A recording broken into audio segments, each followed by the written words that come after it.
She worked in silence for years until she fainted at work. Her boss finally spoke. Hello everyone. Before we begin today's story, I have a small favor to ask. Please hit subscribe and turn on the notification bell so you never miss our channel's new videos. It is quick, free, and the best way to support us in bringing you more dramatic stories. Your support means the world to us. Where are you watching from?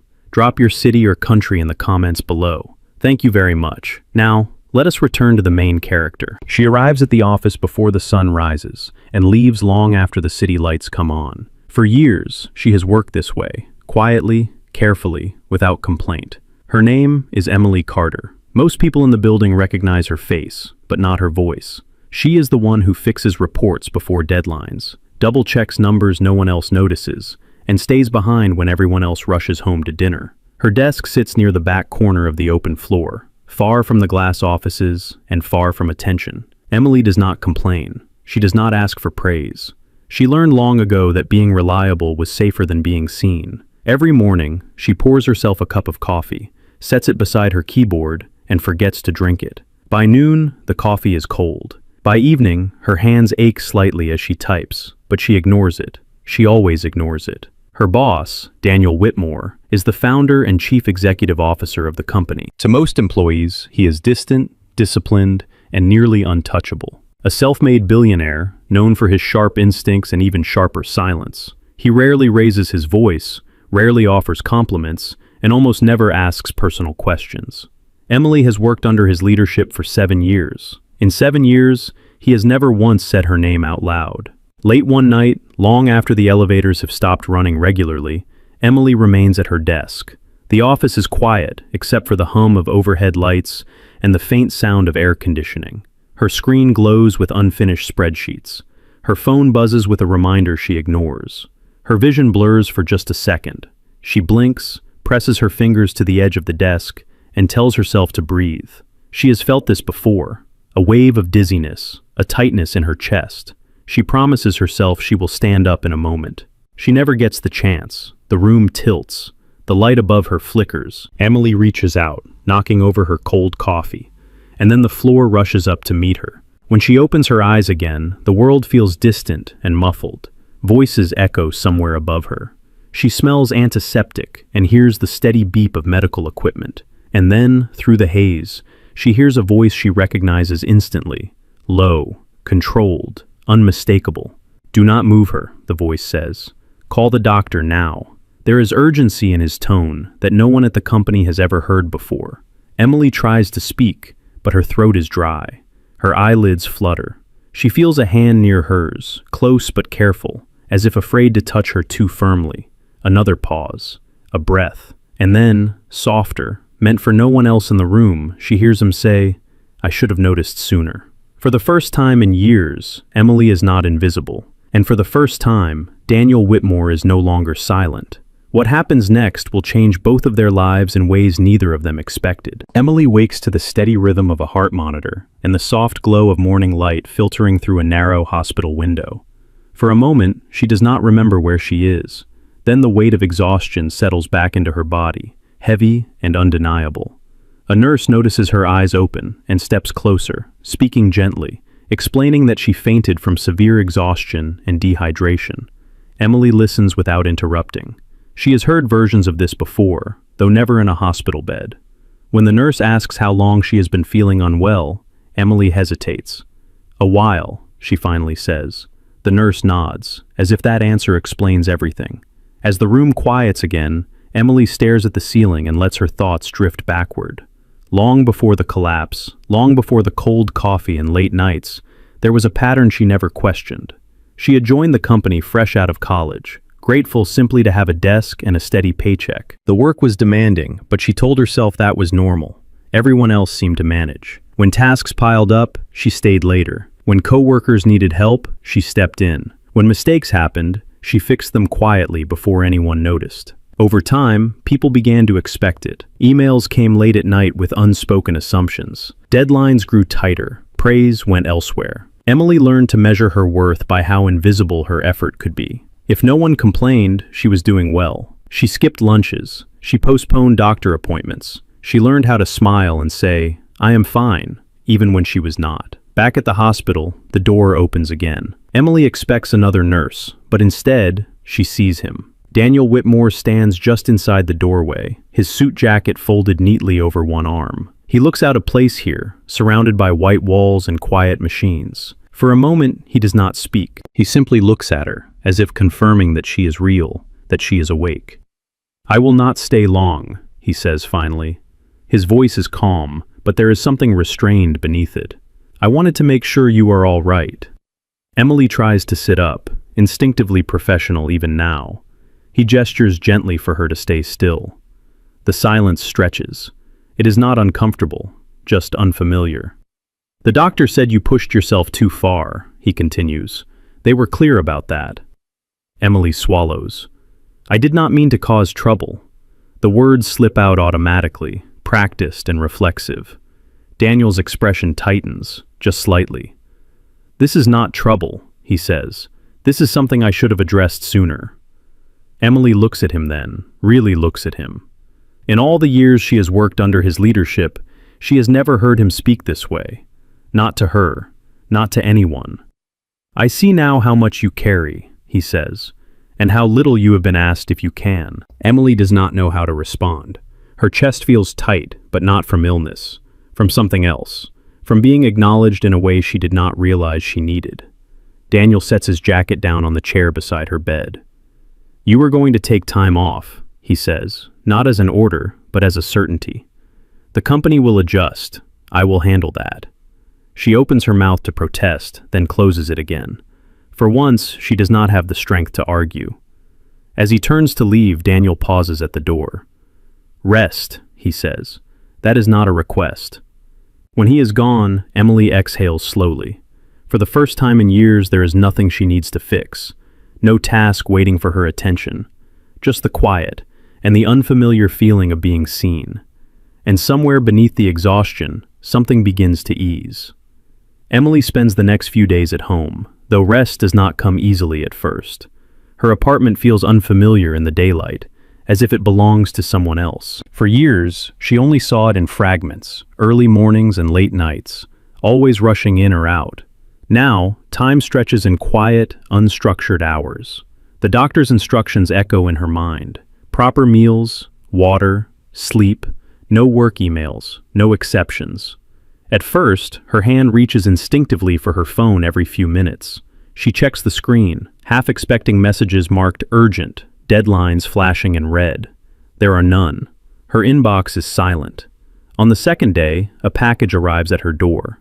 Inside is a simple folder from the company's medical provider, confirming her approved medical leave, fully covered. There is also a short note, written in clean, precise handwriting. "Focus on your health. The rest is handled." There is no signature. She does not need one. Emily sits on the edge of her couch, the note resting in her hands longer than necessary.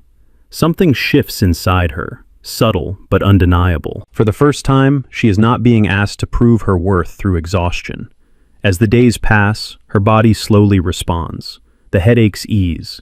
Her hands stop trembling when she wakes up. She begins to notice small things again, like the sound of traffic outside her window, the warmth of sunlight on her kitchen floor, the taste of food when she eats slowly. With distance from the office, memories resurface more clearly. She remembers the early years, when she believed effort alone would be enough. She remembers watching colleagues come and go, some promoted, some burned out, some praised loudly for work she quietly supported from behind the scenes. She never resented them. She simply assumed this was the cost of stability. What she never admitted, even to herself, was how tired she had become. Not just physically, but emotionally. Tired of being dependable without being valued. Tired of disappearing into her own competence. Midway through the week, her phone rings. This time she answers. It is Daniel Whitmore. "I wanted to check in," he says. "Not about work." She is quiet for a moment, then tells him she is feeling better, stronger, honest, but cautious. "That is good," he replies. "I have been reviewing several internal processes. Your situation made certain gaps very clear." She hears the pause in his voice, as if he is choosing his words carefully. "You should not have been carrying that workload alone," he continues. "That was not leadership. That was neglect. The word lands heavily, but it does not hurt the way she expects. It feels accurate.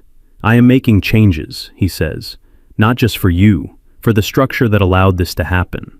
Emily listens, her fingers curled lightly around the phone. She realizes he is not offering reassurance. He is offering accountability. When the call ends, she sits in silence, absorbing the unfamiliar sensation of relief without guilt. A few days later, she returns to the office, not to work, but to meet Daniel briefly, as requested by her doctor. The building feels different when she enters during daylight, brighter, less oppressive. Daniel meets her in a small conference room, not his glass office. He gestures for her to sit. I want to be clear, he says. Your role will change, not because you failed, but because you were doing too much of what others should have been responsible for. He outlines adjustments, a redefined position, clear boundaries, a team assigned to share the load, mandatory breaks, scheduled check-ins. Emily listens, stunned by the practicality of it all. This is not a reward, it is correction. I need you here, Daniel says, his voice steady, but not at the cost of your health, not at the cost of who you are. For the first time, Emily does not feel the urge to apologize. She simply nods. As she leaves the building that day, she steps outside into the afternoon sun and pauses. The city moves around her as it always has, but something inside her feels lighter. The silence she worked in for years is finally breaking, replaced not by noise, but by balance. Emily returns to work gradually, as instructed, 3 days a week at first. Shorter hours, no late nights. The adjustment feels strange, almost uncomfortable, like wearing a new pair of shoes that have not yet softened. On her first morning back, she arrives just after 8. The office is already alive with movement, conversations overlapping, keyboards clicking. For years, she was always one of the first there. Today, she notices she is not. At her desk, everything is the same, yet nothing feels the same. Her inbox is organized, tasks are clearly assigned. A shared calendar now exists where there used to be vague expectations and last-minute requests. Her name appears on documents she once edited silently in the background. People greet her, not in dramatic ways, just simple acknowledgments. Good morning, welcome back. It is subtle, but Emily feels it immediately. She is no longer blending into the walls. Daniel Whitmore keeps his distance at first. He does not hover. He does not check in publicly. He allows the changes he set in motion to speak for themselves. But Emily notices small things. Her workload is monitored. When a meeting runs long, someone else is asked to stay behind instead of her. When she finishes her tasks for the day, no one questions why she is leaving on time. One afternoon, Daniel stops by her desk, not to assign work, not to correct anything. "Are you adjusting all right?" he asks. She pauses, considering the question honestly. "I am learning how to," she replies. He nods, as if that answer matters. Outside of work, Emily begins to feel the effects of rest more deeply. She sleeps through the night. Her appetite returns. The constant tension in her shoulders eases.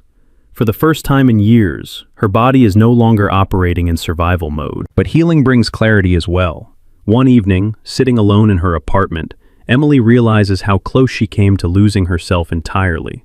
Not to illness alone, but to the belief that her value depended on how much she could endure without complaint. The thought unsettles her. At the office, Daniel is undergoing his own reckoning. Late at night, alone in his glass office, he reviews performance reports, employee turnover statistics, and internal feedback he once skimmed over too quickly. Emily's collapse did not reveal a single oversight. It exposed a pattern. He sees now how easily competence becomes invisible, how silence is mistaken for strength, how leadership can fail not through cruelty, but through distance. The next company-wide meeting is different. Daniel speaks plainly about sustainability, about responsibility, about the cost of ignoring exhaustion. He does not mention names, but the message is clear. The culture is changing, and it starts with accountability at the top. Emily listens from her seat, her hands folded calmly in her lap. She feels no spotlight on her, no discomfort, just a quiet sense of alignment. After the meeting, Daniel asks her to walk with him for a moment. They stop near the windows overlooking the city. "I wanted you to know," he says, "that this is not temporary. What happened to you was a failure on my part. I do not intend to repeat it." Emily studies the city below, the steady flow of people and cars. "I stayed silent because I thought that was expected," she says softly. "I should have made it clear that it was not," he replies. There is no apology in his tone, just resolve. As weeks pass, the dynamic between them settles into something steady and respectful. Not romantic, not distant, something built on recognition and trust. Emily is still quiet by nature, but her silence is no longer erasing her. It is a choice, not a shield. And Daniel Whitmore, for the first time in a long career, understands that leadership is not measured by results alone, but by who is still standing at the end of the day. Emily does not notice the change all at once. It arrives quietly, the way healing often does, without announcement. One morning she realizes she no longer braces herself before opening her email. Another afternoon, she leaves the office at 5:30 and does not feel the familiar stab of guilt. The habits that once kept her afloat are slowly loosening their grip. Her follow-up appointment confirms what she already feels. Her blood pressure has stabilized. The fatigue that once clung to her has faded into something manageable. The doctor reminds her that recovery is not a finish line, but a practice. Emily understands that now. At work, her redefined role begins to take shape. She is no longer the silent fixer behind the scenes. Her insights are requested openly in meetings. When she speaks, people listen, not because she speaks louder, but because she speaks clearly. Daniel Whitmore watches the shift with careful attention. He notices how she prepares before meetings now, not with tension, but with confidence. He notices how others defer to her expertise, how her presence anchors discussions that once spiraled into urgency and chaos. Most of all, he notices that she no longer disappears.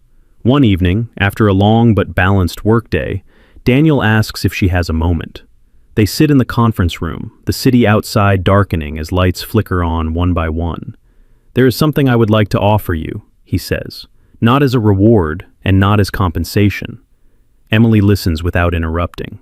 "I want you to help me redesign how this company defines sustainability," he continues, "not as an advisor from the outside, but as someone who understands the cost of silence from the inside."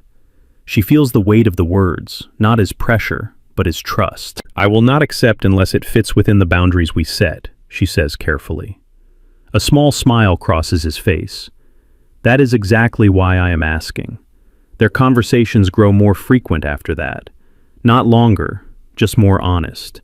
They speak about leadership, about responsibility, about the quiet harm caused by systems that reward endurance over well-being. There is no pretense between them, no need to impress. What grows is not romance, at least not yet. It is something steadier, respect, recognition, a shared understanding of what should never be allowed to happen again. One evening, as they leave the building together, Daniel pauses by the door. "I have spent years believing silence meant strength," he says. "You taught me otherwise." Emily considers this. "I did not teach it," she replies. "I lived it." He nods, accepting the correction. Weeks later, during a company event focused on employee wellness, Daniel speaks again. This time, he names the issue directly: burnout, overwork, invisible labor. He speaks without defensiveness, without distancing himself from responsibility. Emily watches from the audience, her posture relaxed, her breathing steady. She is no longer a cautionary tale. She is part of the solution. After the event, Daniel approaches her quietly. "I need you," he says, simply and clearly.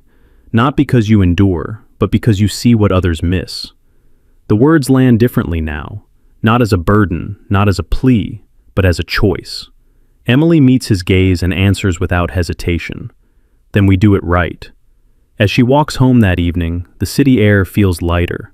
She thinks of the years she spent working in silence, believing that was the price of belonging. Now she knows better. Healing did not arrive as a dramatic moment. It arrived as permission. Permission to rest, to speak, to be seen. And that has made all the difference. The shift between Emily and Daniel does not happen through grand gestures. It happens through consistency. Weeks pass, then months. The company settles into a new rhythm, one that no longer runs on urgency alone. Meetings start on time and end when they should. Expectations are spoken clearly instead of implied. Emily's role evolves steadily, grounded in structure rather than sacrifice. She now leads a small internal team focused on workflow balance and employee sustainability. It is not a glamorous department. There are no headlines or applause, but the impact is tangible. Turnover slows, sick days decrease, conversations change. Emily notices it first in the small things. People leave on time without apology. Managers ask questions instead of issuing demands. Silence in meetings no longer signals compliance, but reflection. For the first time in her career, Emily feels aligned with her work rather than consumed by it. Daniel Whitmore remains measured, but he is no longer distant. He attends the weekly check-ins. He listens more than he speaks. When concerns are raised, he responds with action instead of reassurance. One afternoon, after reviewing a report together, he leans back slightly in his chair. "You were right," he says, about how easily endurance gets mistaken for loyalty. Emily does not rush to respond. "People want to do good work," she says. "They just should not have to disappear to do it." He nods slowly. Outside the office, their conversations expand beyond policy and performance. Sometimes, as they walk through the lobby at the end of the day, they talk about quieter things: the pressure of responsibility, the isolation of leadership, the cost of being needed without being known. Daniel admits, once, that he built the company believing distance protected clarity, that emotion would complicate judgment, that silence was safer. "I did not realize," he says, "how much it also isolated me." Emily understands this more than she expects to. Healing, she is learning, does not only belong to those who collapse. It belongs to those who never allowed themselves to. One evening, after a long but balanced workday, Daniel invites her to join him for dinner. Not as a meeting, not as an obligation, just a conversation outside the walls that once defined them. They choose a quiet restaurant not far from the office. Nothing extravagant, comfortable, human. They talk about their lives beyond work. Emily speaks about her early years, the fear of instability that taught her to overperform in silence. Daniel speaks about building something so large that he forgot to notice the people holding it together. There is no rush, no subtext, just understanding. As the evening ends, Daniel pauses before they part ways. "I am glad you stayed," he says. Emily meets his gaze. "I stayed because things changed," she replies. "Because you changed." He accepts that without defense. From that point on, something shifts again. Not suddenly, not dramatically, but unmistakably. Their connection deepens, built not on rescue or dependence, but on shared values. Mutual respect, a commitment to doing better, not just feeling better. Emily no longer feels the need to shrink herself to fit. Daniel no longer mistakes control for leadership. What grows between them is not born from crisis, but from recovery, from the understanding that healing is not about being saved. It is about being met where you are, and choosing, together, to move forward differently. The moment of calm does not last forever. Change never goes unnoticed for long, especially in a company built on old expectations. As Emily's department gains influence, questions begin to surface. Quiet ones at first, then sharper. It starts with a meeting she is not invited to. Daniel Whitmore sits at the head of the table as several board members review quarterly reports.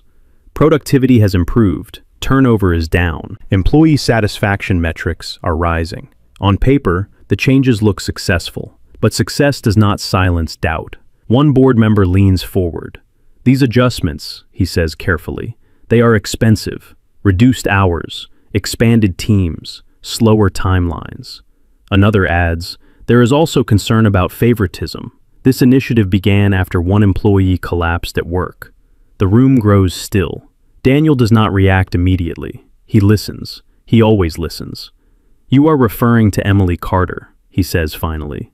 The name lands differently now. "Yes," the board member replies.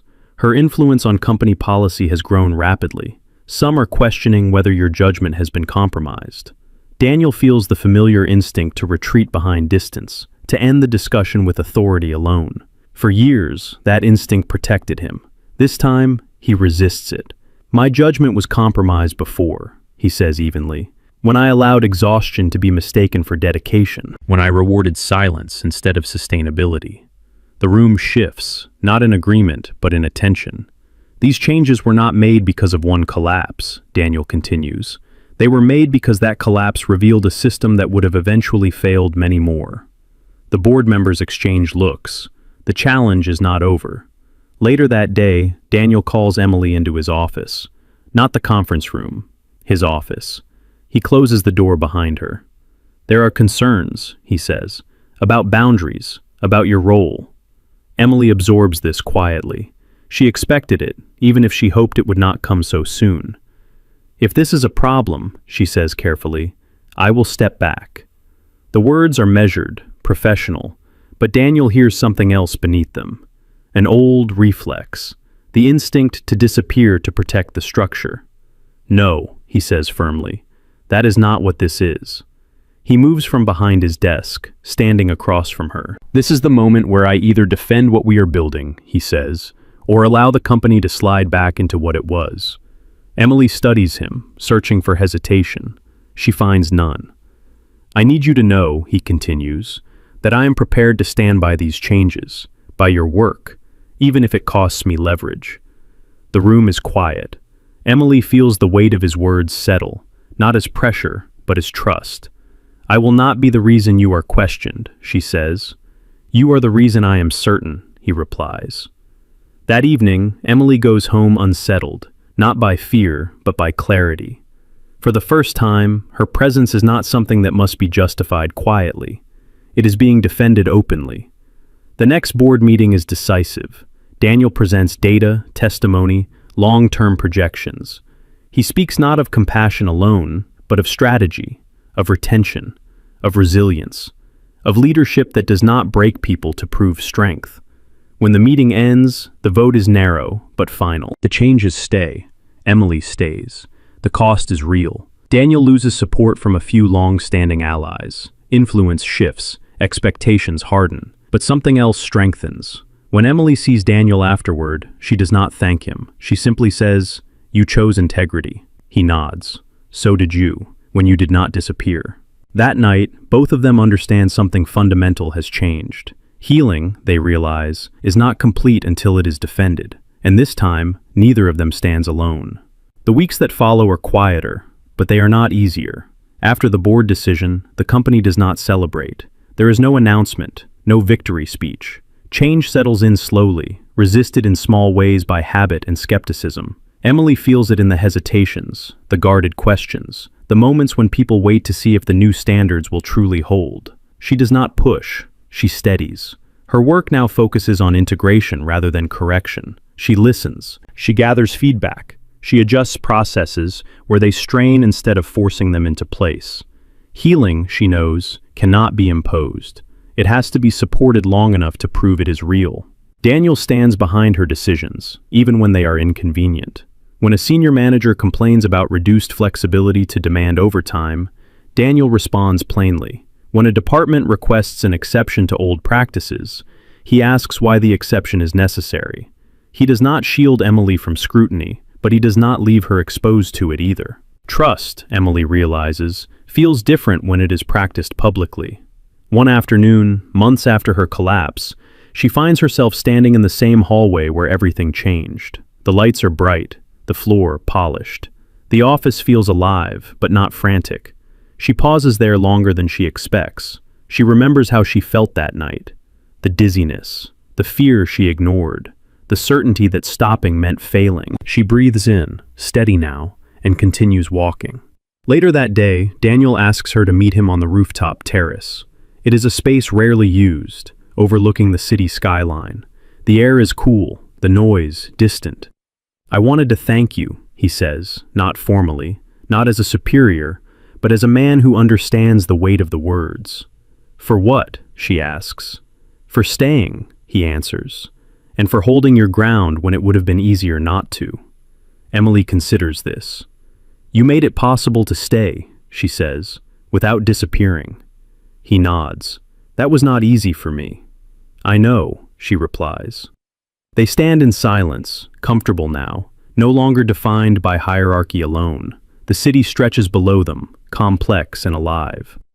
"I used to believe leadership meant never letting people see uncertainty," Daniel says. "Now I think it means naming it before it causes harm." Emily smiles slightly. "I used to believe value meant endurance," she says. "Now I know it means honesty." Neither of them speaks for a while. What has grown between them is not sudden or dramatic. It is deliberate, built on choice, on the decision to meet each other as equals, shaped by different experiences but aligned in purpose. As the sun dips lower, Daniel turns to her. "There is something else," he says, "something personal." Emily waits, open but grounded. "I care about you," he says, "not because of what you give to this company, but because of who you are when you are no longer silent." The words are simple. They do not ask for anything. They do not promise what cannot be guaranteed. Emily feels them settle, not as pressure, but as recognition. "I care about you too," she says honestly, "because you learn to listen." They do not rush forward. They do not define the moment more than it needs to be. Healing, they both know, is not complete when it is hurried. As they leave the terrace together, the city lights beginning to glow, Emily feels something she once thought was unreachable. Not rescue, not relief, but balance. And for the first time, she trusts it will last. The changes hold. Not perfectly, not without effort, but they hold long enough to become real. Months pass, and the company no longer speaks about transformation as a phase. It becomes a standard. New hires are trained under different expectations. Managers are evaluated not only on output, but on sustainability. Silence is no longer rewarded. Balance is no longer questioned.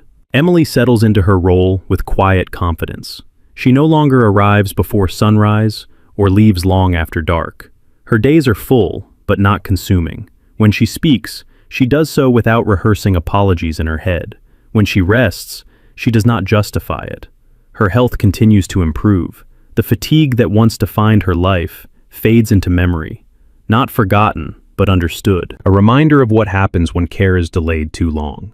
Daniel Whitmore changes as well, though fewer people notice at first. He listens more. He asks questions he once assumed he already knew the answers to.